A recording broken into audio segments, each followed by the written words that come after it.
Hello everyone, welcome back to Guide to Everything. In today's video, I'll show you on how you can fix Fortnite Crash Reporter with 3 solutions. So basically, the first thing that you want to do is to simply head over into your library right here. And simply inside, you want to verify the game integrity of Fortnite. Now, unfortunately, I don't have Fortnite installed to my device, but to verify its files, it's extremely simple. Just go ahead and right click on the game right here, click on the verify game files integrity, and right after that, Epic Games will then go ahead and verify if there are no corrupted or missing files on your Fortnite. If there is, they will try to go ahead and fix them right away and fixing the reporter crash problem. And if that didn't fix the problem, we then want to simply update our graphics card drivers.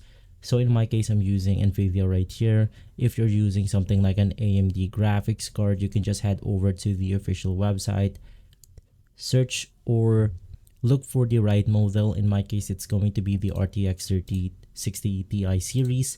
Click on the find button and then you want to update your drivers for your graphics card. And the last solution on this problem is to simply go ahead and modify or adjust the in-game settings of Fortnite. So you want to go ahead and make sure to select DirectX 11 or DirectX 12 depending on which is selected right here. If it crashes on 12, you then want to select on 11. And if you're in 11, you then want to switch to something like 12. And so if this video has been helpful, leave a like, subscribe, and follow Guide to Everything for more videos like this. Thanks for watching.